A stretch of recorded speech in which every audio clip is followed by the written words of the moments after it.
कल तक जो हम लोगों ने पढ़ा था वो पढ़ा था प्रेशर्स के बारे में। ठीक है, 3 प्रेशर मैंने बताया था, ग्लोमेरुलर, हाइड्रोस्टैटिक प्रेशर, दूसरा क्या हो गया, कोलॉइड ऑस्मोटिक प्रेशर, तीसरा हो गया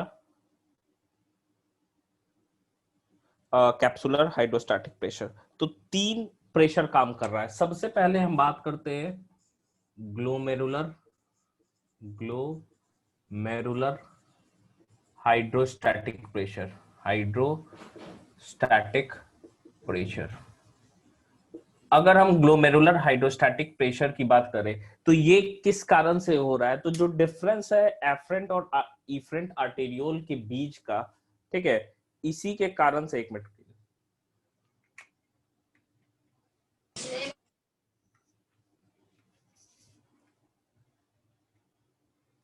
इसी के कारण से ही क्या हो रहा है, हम कह सकते हैं कि ये ग्लोमेरुलर हाइड्रोस्टैटिक प्रेशर हो रहा है। तो हम लिख सकते हैं कॉज्ड ड्यू टू, या हम कह सकते हैं develop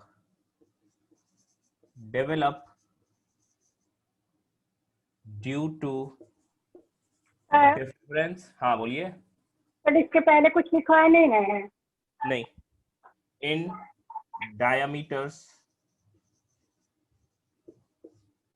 of afferent and efferent arterioles. Afferent and efferent arterioles, ठीक है।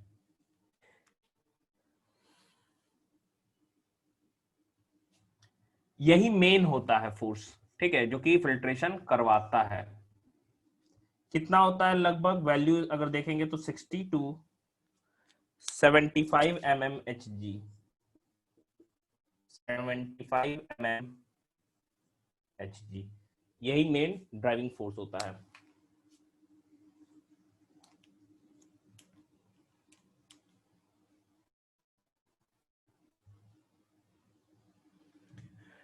दूसरा है कोलॉइड ऑस्मोटिक प्रेशर।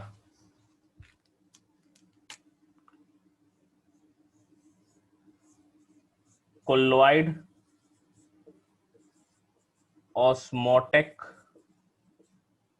प्रेशर, ये कैसे डेवलप कर रहा है, तो प्लाज्मा प्रोटीन्स के कारण, प्लाज्मा में जो प्रोटीन है जो कि फिल्ट्रेशन को रेजिस्ट कर रहे हैं, ठीक है, तो ये एक रेजिस्टिव प्रेशर है जो कि डेवलप होता है किस कारण से, तो हम लिख सकते हैं due to plasma proteins, plasma proteins, due to plasma proteins, ठीक है। इसका वैल्यू जो होगा वो लगभग 30 से 32 mmHg होता है, 30 to 32 mmHg। ये क्या है, एक रेजिस्टिव है, हम लिख सकते हैं रेजिस्टिव प्रेशर। ये रोकेगा फिल्ट्रेशन को, मेन क्या है, वही ग्लोमेरुलर हाइड्रोस्टैटिक प्रेशर जिसके कारण होता है filtration.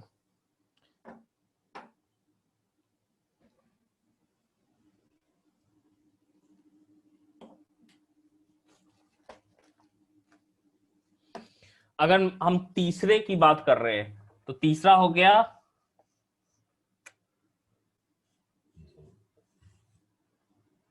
Capsular hydrostatic pressure. Capsular hydrostatic pressure,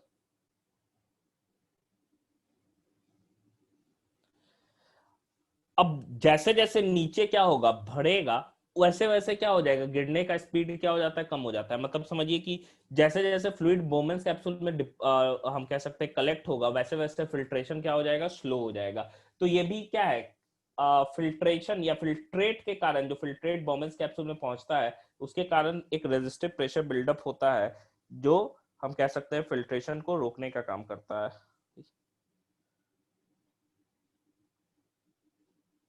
हम लिख सकते हैं develop due to filtrate filtrate in the Bowman's capsule. In the Bowman's capsule. ये भी एक रेजिस्टिव प्रेशर है और इसका वैल्यू 10 से 18 mmHg होता है।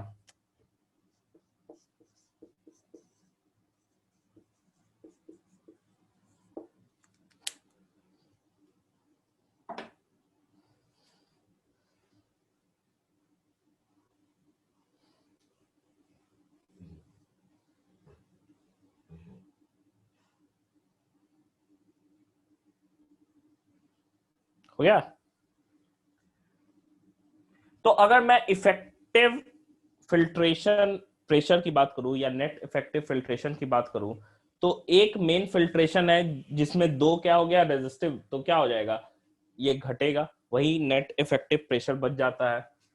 तो अगर हम बात करें नेट इफेक्टिव फिल्ट्रेशन प्रेशर की, नेट इफेक्टिव फिल्ट्रेशन प्रेशर की,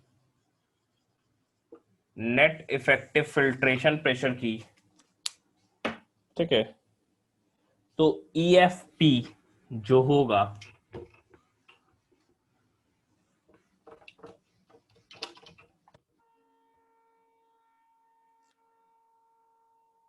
EFP जो होगा वो क्या होगा, तो GHP minus BCOP plus CHP, BCOP plus CHP, ये हो जाएगा 60 minus 32 plus 18, that is 10 to 25 mmHg।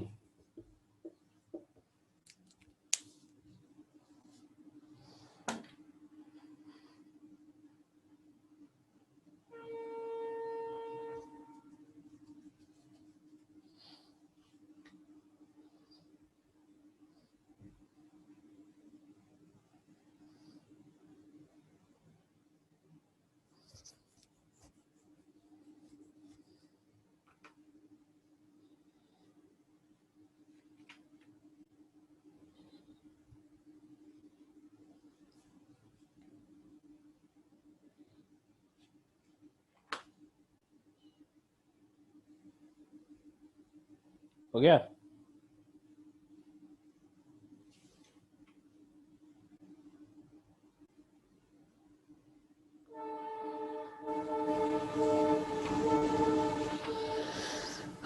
ये हमारा पहला कॉज हो गया, या हम मैकेनिज्म ऑफ यूरिन फॉर्मेशन में देख रहे थे अल्ट्रा फिल्ट्रेशन। दूसरा लिखिएगा selective tubular reabsorption, selective tubular reabsorption.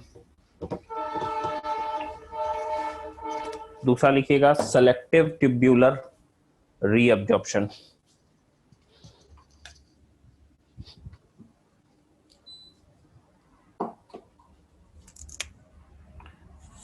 Second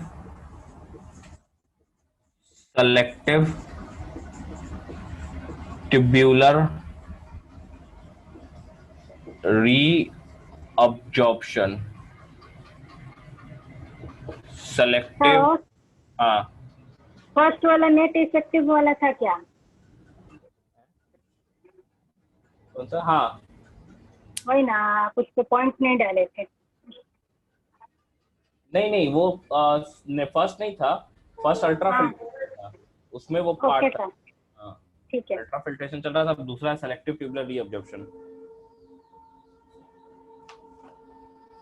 तो अगर रीअब्जॉर्प्शन की बात करें तो बेसिकली 3 पार्ट है, ठीक है।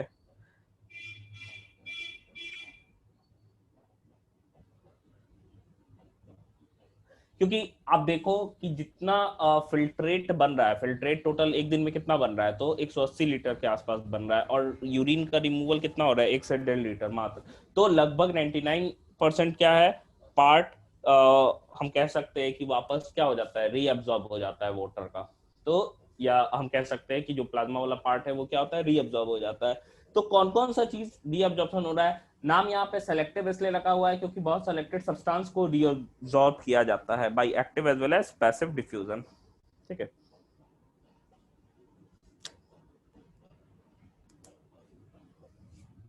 हम लिख सकते हैं जैसे कि substances like glucose, amino acid, amino acid,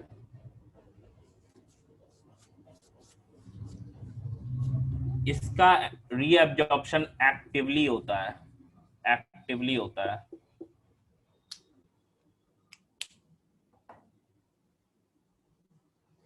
कुछ अमाउंट में नाइट्रोजिनस वेस्ट को एब्जॉर्ब भी किया जाता है ऑस्मो रेगुलेशन के लिए। नाइट्रोजिनस वेस्ट का ये पैसिवली होता है, पैसिवली।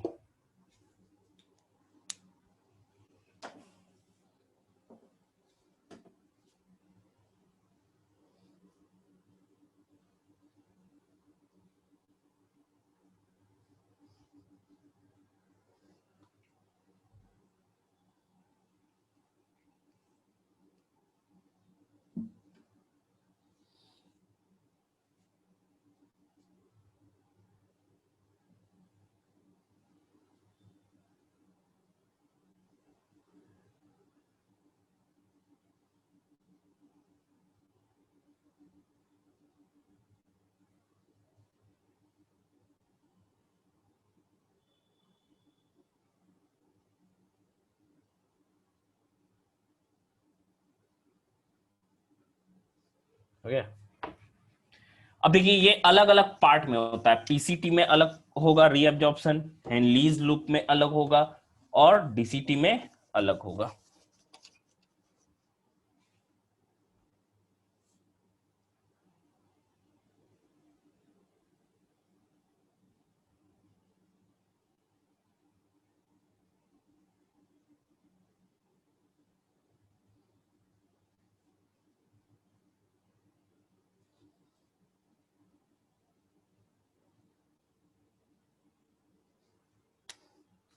हम लिख सकते हैं, सबसे पहला लिख लीजिएगा पीसीटी में रीअब्जॉर्प्शन क्या क्या चीजें हो रही हैं। ठीक है, तो पीसीटी में रीअब्जॉर्प्शन होता है, हम कह सकते हैं ग्लूकोज का रीअब्जॉर्प्शन मैक्सिमम होता है, यहाँ पे मैक्सिमम होता है, ग्लूकोज का होगा, साथ ही साथ किसका होगा, साथ ही साथ एमिनो एसिड्स का, amino acids, fatty acids, fatty acids.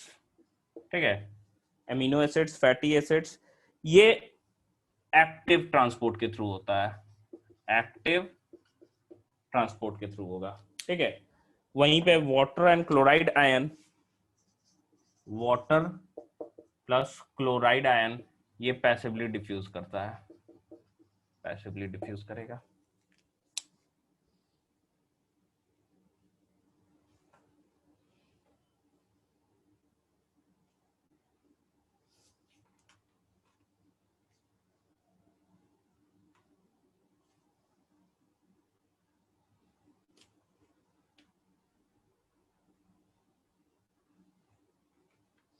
हो गया।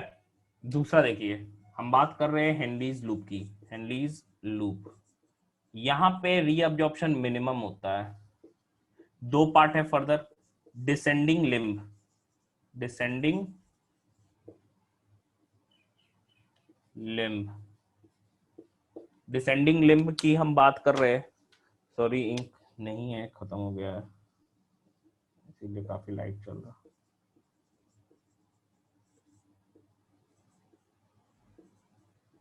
डिसेंडिंग लिम्ब की हम बात कर रहे हैं, तो डिसेंडिंग लिम्ब में क्या होता है, डिसेंडिंग लिम्ब हम कह सकते हैं परमिएबल, हम कहते हैं वाटर के लिए होता है और इम्परमिएबल सॉल्ट्स के लिए। मतलब कि मान लो ये बात है, तो सॉल्ट इसमें से मूव ही नहीं कर सकता है बाहर, खाली वाटर मूव करेगा बाहर की तरफ, ठीक है। तो बाहर की तरफ जब वाटर मूव करेगा तो ये गाढ़ा हो जाएगा अंदर फिल्ट्रेट, तो फिल्ट्रेट जैसे नीचे आता है वो गाढ़ा हो जाता है, फिर क्या है ऊपर जाएगा, तो ये असेंडिंग लिम्ब जो है वाटर के लिए परमिएबल नहीं रहता है, वो सॉल्ट्स के लिए परमिएबल हो जाता है, तो सॉल्ट्स बाहर आ जाते हैं, फिर ये क्या हो जाएगा डाइल्यूट हो जाएगा। तो जैसे डिसेंडिंग लिम्ब में नीचे आता है फिल्ट्रेट, वो क्या हो जाता है कंसंट्रेटेड हो जाता है, ऊपर जाता है तो फिर डाइल्यूट हो जाता है। डिसेंडिंग लिम्ब हम कह सकते हैं वाटर के लिए क्या होता है परमिएबल होता है, और सॉल्ट्स के लिए क्या होता है इम्परमिएबल होता है, इम्परमिएबल, सॉल्ट्स के लिए इम्परमिएबल होता है। अगर हम असेंडिंग लिम्ब की बात कर रहे हैं, असेंडिंग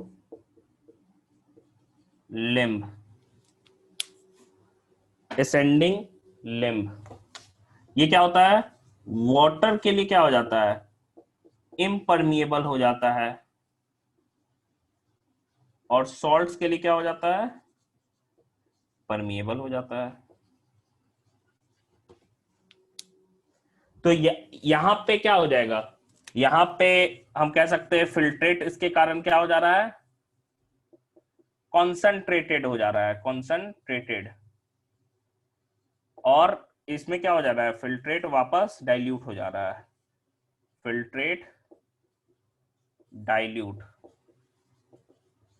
फिल्ट्रेट डाइल्यूट, एकदम ही नहीं दिख रहा है ना, रुक जाइए।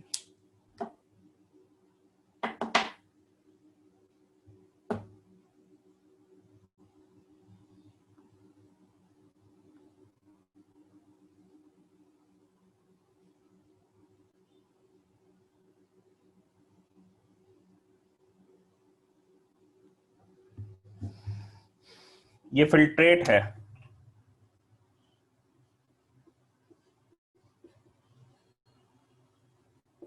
जो कि डाइल्यूट हो गया।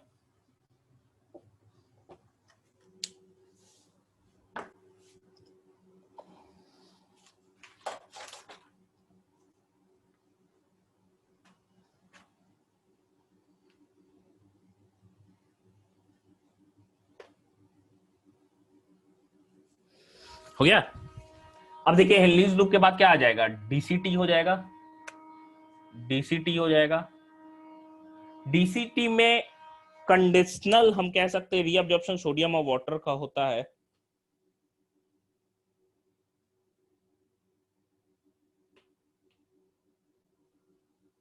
कंडीशनल रीअब्जॉर्प्शन होता है, ठीक है एल्डोस्टेरॉन हार्मोन के चलते, जो कि हम लोग आगे देखेंगे कॉर्टेक्स से निकलता है, एड्रिनल कॉर्टेक्स एल्डोस्टेरॉन हार्मोन, ठीक है।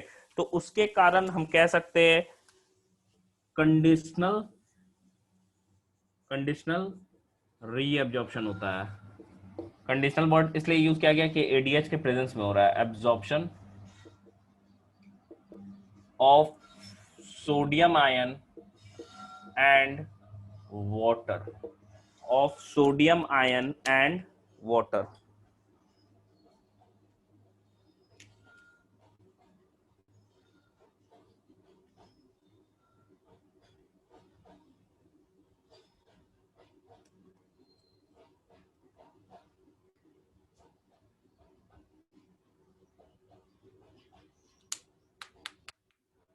conditional reabsorption of sodium ion and water हम लिख सकते हैं in presence of aldosterone, aldosterone, ठीक है।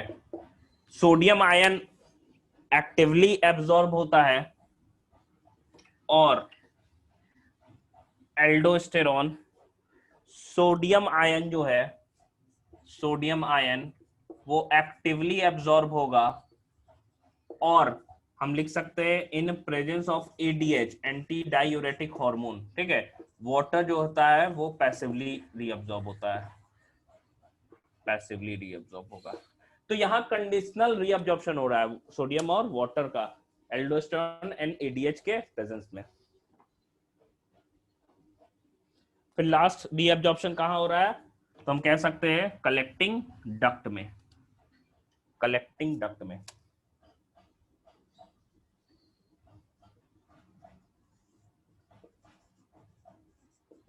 यहाँ क्या हो रहा है, हम लिख सकते हैं simple, large amount of water reabsorb होता है। लार्ज अमाउंट ऑफ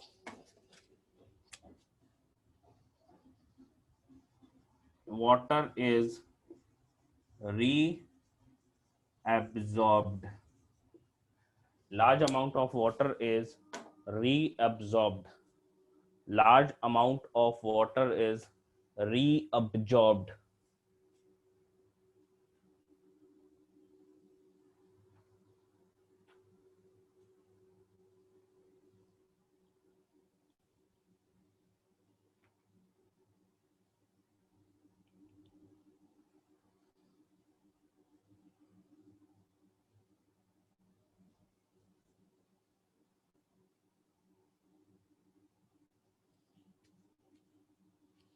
हो गया।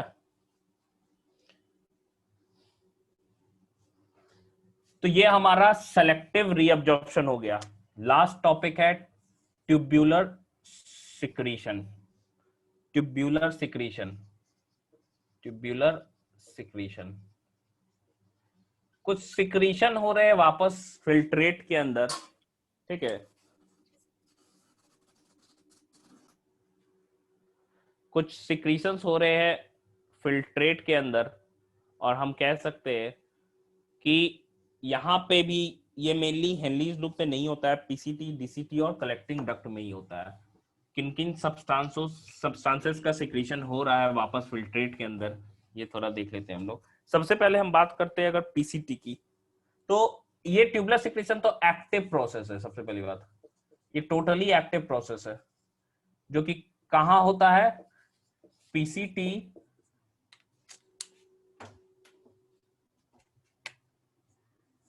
DCT and collecting duct. PCT, DCT and collecting duct में होता है। पीसीटी में किन किन सब्सटेंसेस का सिक्रीशन होगा, ट्यूब्यूलर सिक्रीशन, तो बहुत सारे सब्सटेंसेस का सिक्रीशन होता है, जैसे कि हाइड्रोजन आयन हो गया, ठीक है, अमोनियम आयन हो गया, पोटेशियम हो गया, क्रिएटिनिन हो गया। ये सब सब्सटेंसेस जो होते हैं इनका सिक्रीशन होता है। पीसीटी में H plus ion, NH4 plus ion, फिर हमारा K प्लस आयन, क्रिएटिनिन,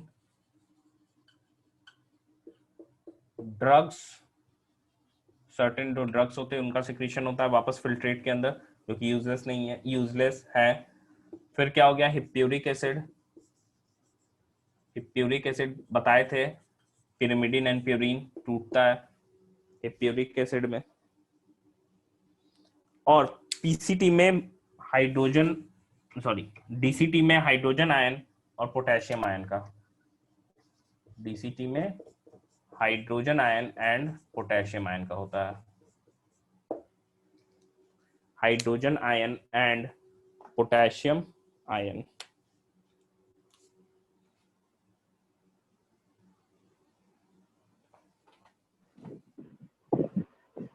साथ ही साथ कलेक्टिंग डक्ट में भी यही होता है। कलेक्टिंग डक्ट में भी hydrogen ion and potassium ion, hydrogen ion and potassium ion.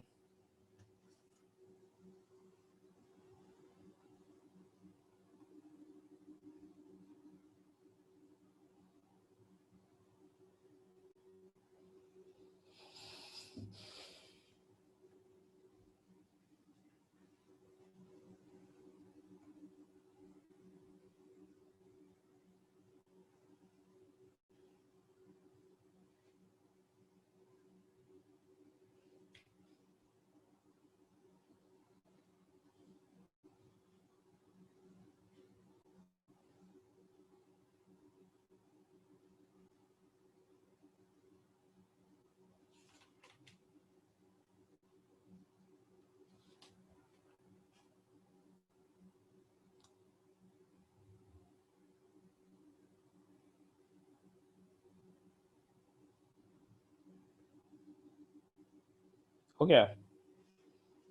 अगर हम केमिकल कंपोजिशन ऑफ यूरिन की बात करें,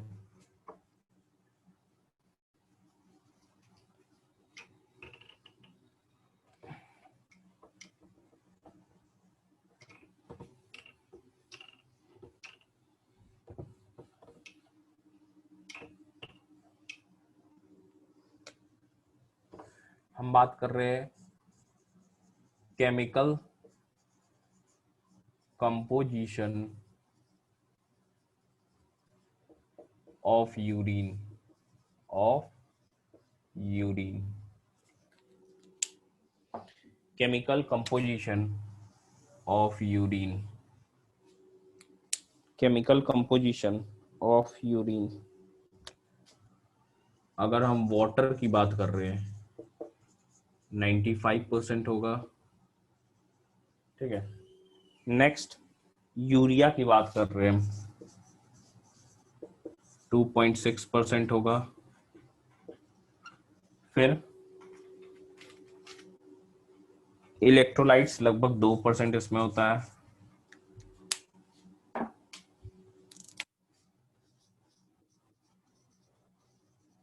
इलेक्ट्रोलाइट्स लगभग 2% होता है,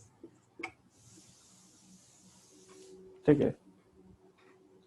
यूरिक एसिड 3% के आसपास होता है, यूरिक एसिड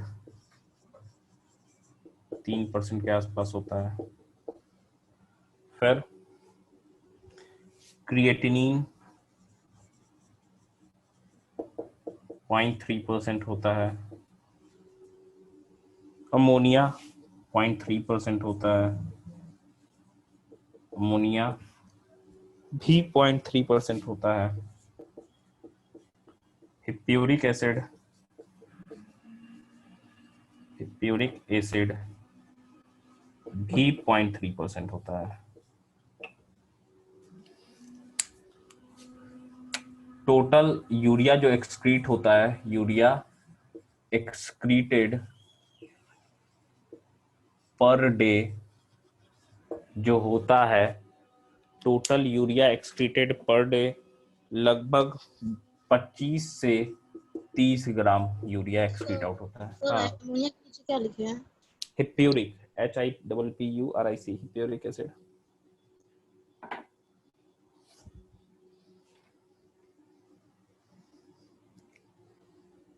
तो नीचे से तीनों का 0.3% ही है।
हो गया। देखिए अब हम समझा दे रहे और इस पे आपको दे देंगे नोट्स, आप लिख लेना, ठीक है, क्योंकि चल नहीं रहा है मार्कर उतना। समझा दे रहे, आपको समझ में आ जाएगा, ज्यादा नहीं बचा है। नेक्स्ट जो टॉपिक है, अब मत लिखिएगा, हम समझा दे रहे हैं और नोट्स दे देंगे आपको, लिख लीजिएगा उसमें से। देखिए नेक्स्ट जो टॉपिक है वो है counter current mechanism. Counter current mechanism, इसका मेन पर्पस है क्या कि एकदम कंसंट्रेटेड यूरिन कैसे प्रोड्यूस हो पाता है। तो मैमल्स के केस में हम जानते हैं कि ये हमारा हेनलीज लूप हो गया, ठीक है, ये हमारा हेनलीज लूप हो गया। हेनलीज लूप जो है, और ये मान लो हम बोल रहे हैं वासा रेक्टा, इसमें काउंटर करंट का कहने का मतलब है कि ब्लड ऐसे इसमें मूव कर रहा है नीचे की तरफ, ठीक है, इसमें, और ब्लड इसमें क्या है, ऐसे करके मूव कर रहा है, बाहर की तरफ निकल रहा है, और इसमें क्या है, ये उल्टे डायरेक्शन में, ये भी ऐसे ही है, ठीक है। मतलब अगर ये पार्ट बोले तो इसका पाला वाला जो लिम्ब है इस साइड वाला, ठीक है, मतलब डिसेंडिंग लिम्ब है इस साइड का, उसमें क्या है कि ऐसे है, नीचे की तरफ ब्लड जा रहा है, इसमें क्या है, ऊपर की तरफ जा रहा है, मतलब काउंटर करंट मैकेनिज्म में रहता है, काउंटर करंट पैटर्न में रहता है एक्चुअली, ठीक है। अपोजिट है कि ब्लड इसमें ऐसे जा रहा है, इसमें ऊपर की तरफ जा रहा है। तो एक्चुअली मेनली इसका है क्या, अगर समझो कि कंसंट्रेटेड यूरिन हम कैसे प्रोड्यूस कर सकते हैं, सिंपल सा कॉन्सेप्ट अगर बता रहे हैं इसमें, तो आप जानते हो कि ऑस्मोसिस होगा, वाटर इसमें से जितना बाहर फिल्ट्रेट में से निकलेगा उतना ही ज्यादा क्या होगा, कंसंट्रेटेड यूरिन प्रोड्यूस होगा।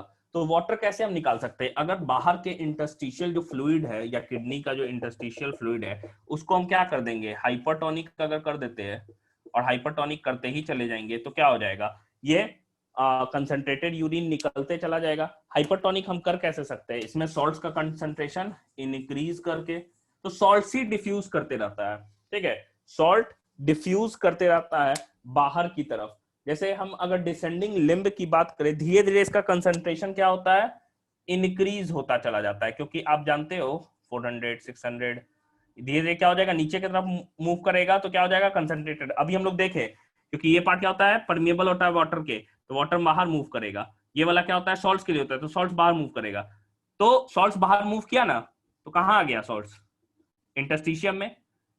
ठीक उसी तरह वॉसा रेक्टा में भी क्या होता है कि कंसंट्रेशन नीचे की तरफ क्या होता है, इंक्रीज होता है, ऊपर की तरफ दोनों आ रहा है, मतलब धीरे धीरे घट रहा है, फिर धीरे धीरे धीरे धीरे बढ़ रहा है, फिर धीरे धीरे घट रहा है। तो सॉल्ट्स क्या हो रहे हैं, बाहर इंटरस्टिशियल फ्लूइड में यूरिया और सॉल्ट बढ़ते चले जाते हैं, और इसका रिजल्टेंट होता है कि इंटरस्टिशियल फ्लूइड जो है मेडुला का, इनर मेडुला का, वो क्या हो जाता है, हाइपरटोनिक हो जाता है due to presence of salts and हम कह सकते हैं यूरिया, और ये कॉज करता है क्या, एक हाइपरटोनिक मीडियम को बना देता है, जिसके कारण वाटर फिल्ट्रेट से क्या होता है, कंटिन्यूअसली बाहर की तरफ डिफ्यूज करते रहता है, जिसके कारण मैमल्स में क्या होता है, हम कह सकते हैं कि एक कंसंट्रेटेड यूरिन प्रोडक्शन कर सकते हैं।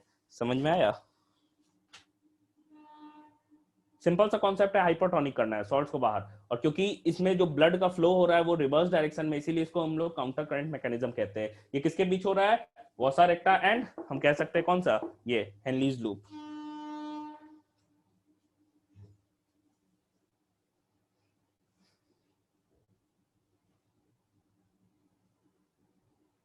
और बाकी लोग समझ में नहीं आया,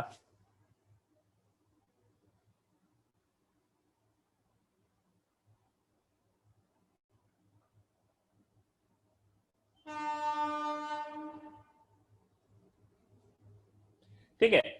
तो देखिए इसके बाद से मेनली हमको देखना है कंट्रोल ऑफ किडनी फंक्शन।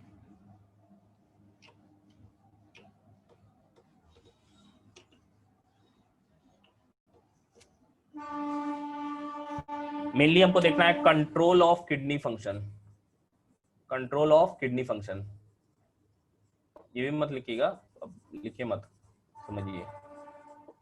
इसमें किन किन हॉर्मोन्स के बारे में पढ़ना है, तो बेसिकली तीन ही हार्मोन हमको पढ़ना है। एक पढ़ना है एडीएच के बारे में, ठीक है, फर्स्ट एडीएच के बारे में। एडीएच है क्या भाई, तो ये एक एंटी डायूरेटिक हार्मोन हम कहते हैं,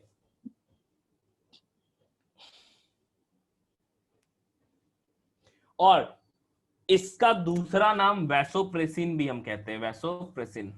ये हमारा पोस्टेरियर पिट्यूटरी से निकलता है, पोस्टेरियर पिट्यूटरी से निकलता है। इसके प्रेजेंस में अभी हम लोग देखे थे कि जो रीअब्जॉर्प्शन होता है कलेक्टिंग डक्ट में, ठीक है, रीअब्जॉर्प्शन जो होता है, सॉरी डीसीटी में कंडीशनल, एक मिनट रुकिएगा,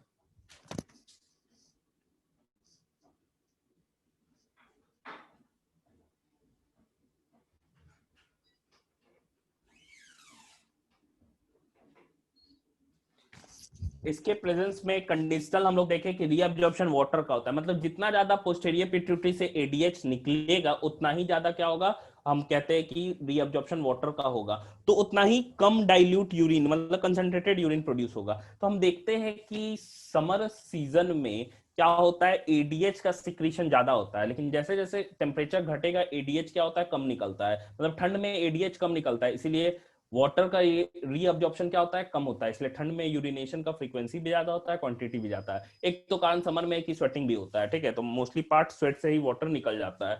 तो एडीएच जो है ये कहां से निकल रहा है, न्यूरोफाइसिस से, ठीक है, न्यूरोफाइसिस कहते हैं पोस्टेरियर पिट्यूटरी से, जो कि क्या कर रहा है, हम देखें अभी कंडीशनल रीअब्जॉर्प्शन कराता है, जब एडीएच ज्यादा निकलेगा रीअब्जॉर्प्शन होगा डीसीटी से वाटर का, ठीक है। दूसरा है जेजीए, जक्स्टाग्लोमेरुलर अपरेटस, हम लोगों ने वहां स्ट्रक्चर देखा था मैकुला डेंसा के बारे में, जक्स्टाग्लोमेरुलर सेल्स के बारे में, यहां हम लोग देख रहे हैं कि ये एक तरह का सिस्टम फॉर्म करता है जिसे हम लोग क्या कहते हैं, रास, रेनिन एंजियोटेंसिन एल्डोस्टेरोन सिस्टम, ठीक है।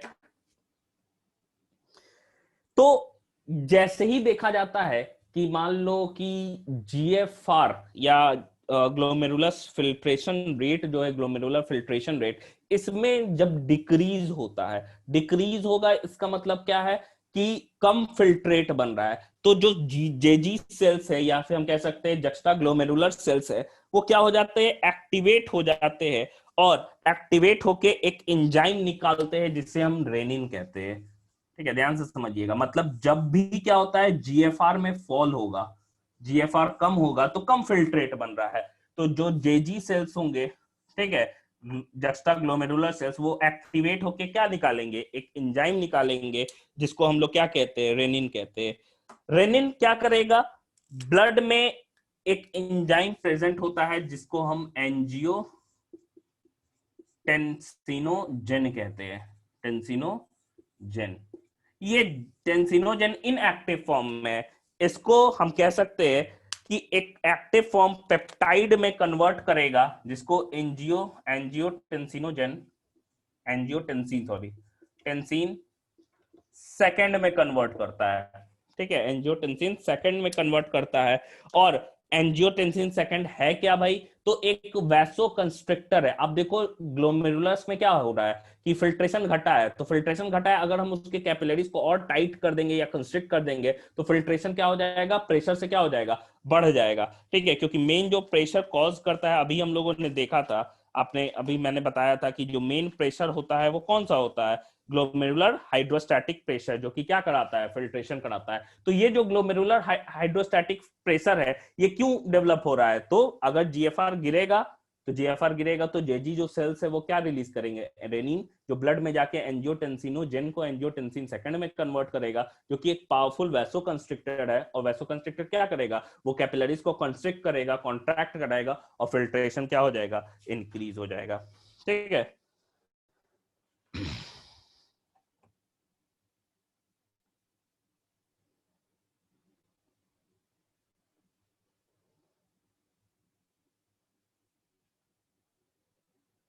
समझ में आया।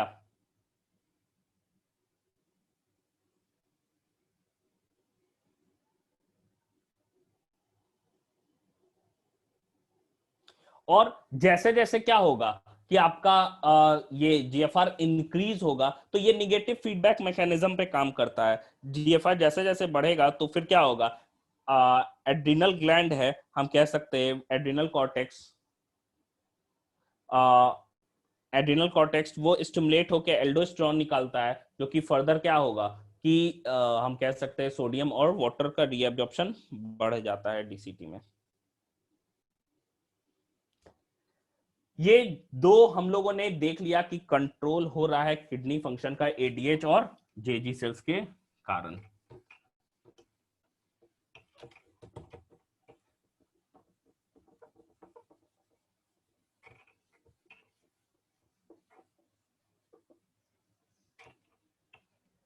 नेक्स्ट देखिए, लास्ट है थर्ड, एएनएफ, आर्ट्रियल नाट्रियूरेटिक फैक्टर।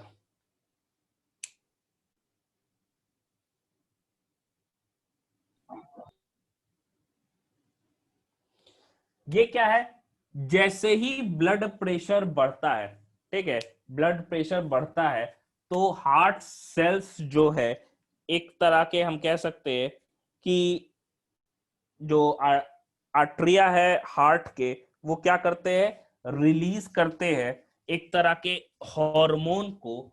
और ये हार्मोन जो है वो एएनएफ है। एएनएफ क्या है, वो वैसो कंस्ट्रिक्टर था, ये वैसो डायलेटर है। वैसो डायलेटर है, और वैसो डायलेटर है तो क्या करेगा, ब्लड वेसल्स को डायलेट करेगा, और ब्लड प्रेशर क्या हो जाएगा, डिक्रीज हो जाएगा।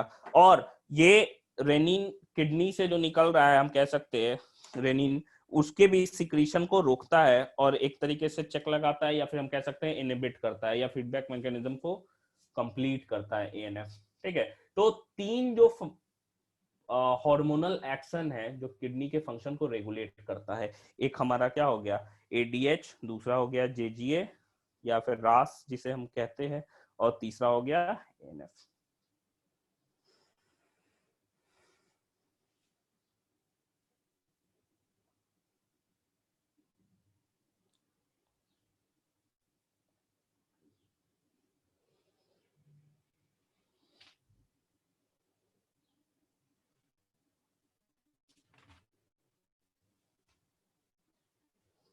हो गया। नेक्स्ट देखिए, हमको देखना है डिसऑर्डर्स।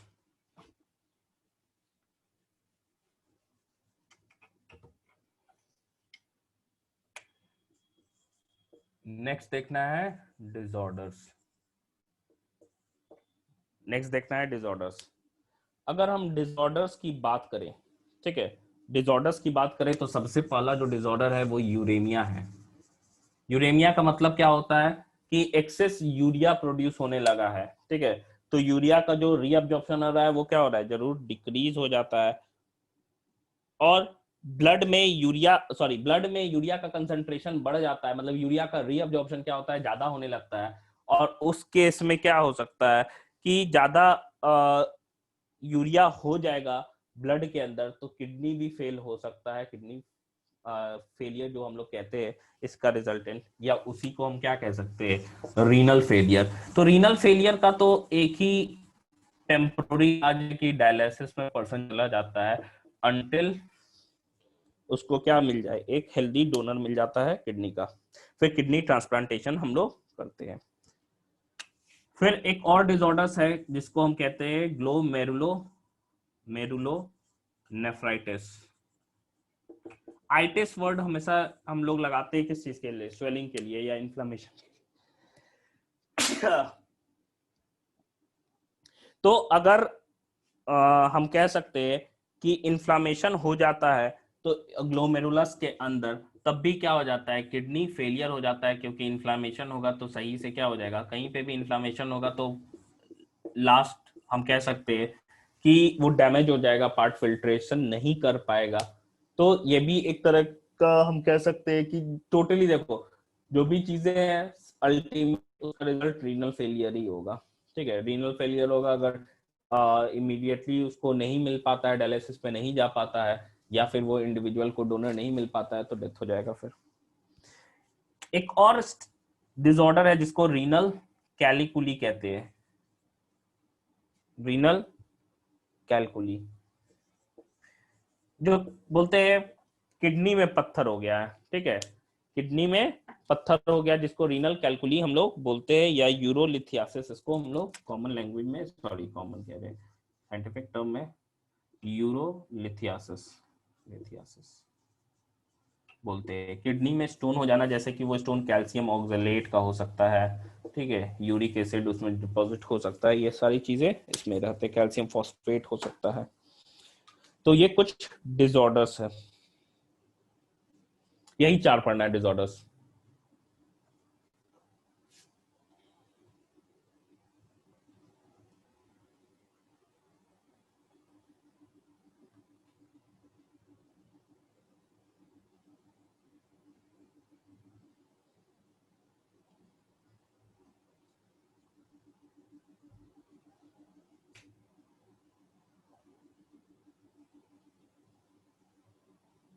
हो गया। और लास्ट है development of kidney. Development of kidney, development of kidney. देखिए डेवलपमेंट मेनली जो होता है वो मेसोडर्म से होता है, एम्ब्रायो के मेसोडर्म से ही डेवलपमेंट इसका होता है किडनी का।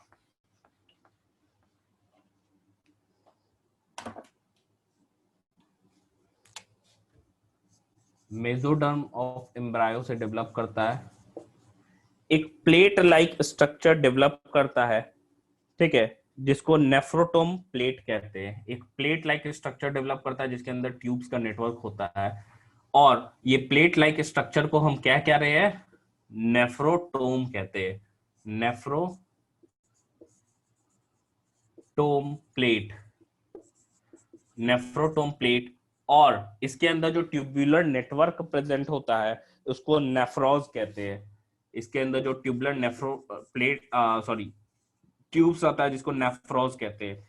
बाद में जाके नेफ्रोटोम प्लेट किडनी बनता है, नेफ्रॉज डिफरेंशिएट होकर नेफ्रॉन बनाता है। तो ये जो डिफरेंशिएशन हो रहा है इसके हिसाब से मान लो ये नेफ्रोटोम प्लेट है, ठीक है, नेफ्रोटोम प्लेट है, तो इसका हम कह सकते हैं 3 पार्ट होता है नेफ्रोटोम प्लेट का। एक को ऊपर वाले पार्ट को प्रोनेफ्रॉस कहते हैं, प्रोनेफ्रॉस, प्रोनेफ्रॉस। बीच वाला जो पार्ट होता है इसको मेसोनेफ्रॉस कहते हैं, मेसोनेफ्रॉस। और नीचे का जो पार्ट होता है इसको मेटानेफ्रॉस कहते हैं। तो ये 3 रीजन प्रेजेंट होता है। तो इसी तरीके से 3 तरह का किडनी होता है। जो प्रोनेफ्रॉस से डेवलप करता है तो उसे हम लोग प्रोनेफ्रिक किडनी बोलते हैं, प्रोनेफ्रिक किडनी, जो एंटीरियर पार्ट ऑफ नेफ्रोटोम से डेवलप कर रहा है, ठीक है, प्रोनेफ्रॉस से डेवलपमेंट हो रहा है जिसका दिखाई दे रहा है।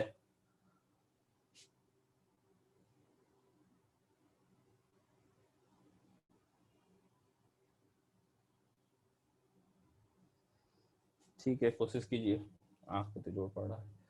देखिए तो जो हम कह सकते हैं इस नेफ्रोटोम प्लेट से के एंटीरियर पार्ट से डेवलप करता है उसे प्रोनेफ्रिक किडनी हम लोग बोलते हैं। और प्रोनेफ्रिक किडनी में सिर्फ नेफ्रोटोम प्लेट होता है, और जो नेफ्रॉन्स होते हैं पर्टिकुलरली डिफरेंशिएटेड नहीं होते, काफी simple tubular structure pronephric kidney में होता है। ज्यादातर ये हम देखने को मिलता है साइक्लोस्टोम्स में, साइक्लोस्टोम्स में और टैडपोल ऑफ फ्रॉग में, टैडपोल ऑफ फ्रॉग में, ठीक है। दूसरा हो गया मेसोनेफ्रिक किडनी, या इसको ओपिस्थोनेफ्रिक किडनी भी हम लोग बोलते हैं। ये मेसोनेफ्रॉस ऑफ नेफ्रोम प्लेट से क्या होता है, नेफ्रोटोम प्लेट से डेवलप करता है। और जो रिमेनिंग पार्ट है ये दोनों, वो क्या हो जाता है, डिस्ट्रॉय हो जाता है। सिर्फ और सिर्फ ये क्या है, ये सिंपल ट्यूबुलर स्ट्रक्चर था, कोई डिफरेंशिएशन नहीं है प्रोनेफ्रिक में। इसमें क्या होता है, खाली बॉमेंस कैप्सूल बनता है, बाकी पीसीटी डीसीटी हेनलीज लूप वगैरह नहीं बन पाता है मेसोनेफ्रॉस में। धीरे धीरे यही इवोल्यूशन हो रहा है, ठीक है, इवोल्यूशन में। तो ये जो हो गया मेसोनेफ्रिक किडनी, ये ज्यादातर हमको देखने को किसमें मिलता है, एम्फीबियंस में। मेसोनेफ्रिक, मेसोनेफ्रिक किडनी, तो फिशेस और एम्फीबियंस में हमको मेसोनेफ्रिक किडनी देखने को मिलता है, जिसमें सिर्फ और सिर्फ क्या होता है, फिशेस और एम्फीबियंस में हम कह सकते हैं उनके किडनी में सिर्फ बोमेंस कैप्सूल ही प्रेजेंट होता है, ठीक है, बोमेंस कैप्सूल, एम्फीबियन, एम्फीबियन, ठीक है।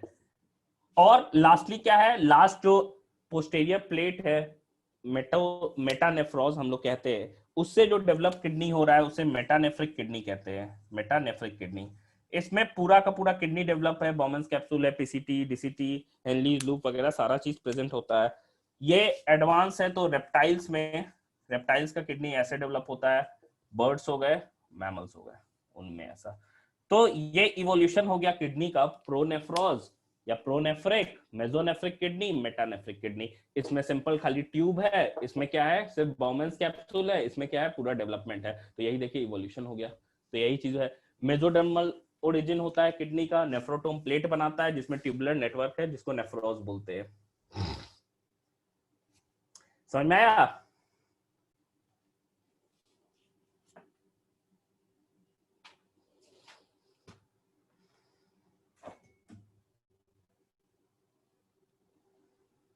नहीं आया?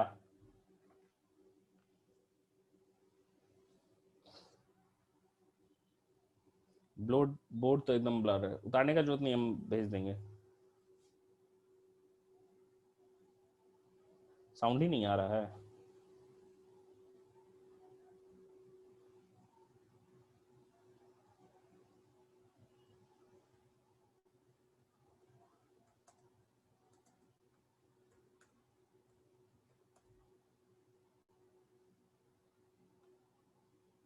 अच्छा, तो तीन तरह का किडनी हो गया डेवलपमेंट के आधार पे। पहला क्या हो गया? प्रोनेफ्रॉस, साइक्लोस्टोम्स और टैडपोल। दूसरा क्या हो गया? मेसोनेफ्रॉस, फिशेस एंड एम्फीबियंस। प्रोनेफ्रॉस में क्या है? खाली ट्यूब है। मेसो में क्या है? Bowman's capsule. मेटा में क्या है? पूरा डेवलपमेंट नेफ्रॉन के रूप में। ठीक है, ये क्या हो गया? Reptiles, Aves and mammals.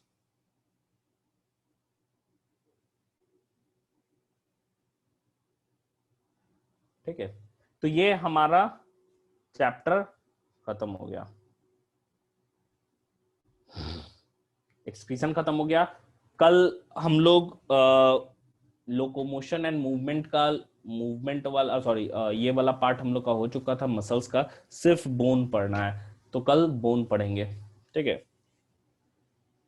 कल हम लोग बोन पढ़ेंगे सिर्फ।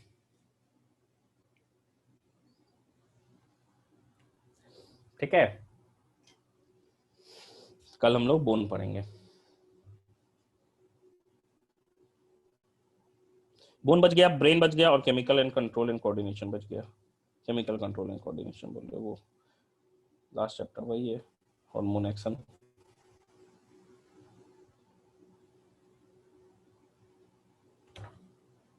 है ना? चलिए रहने देते हैं।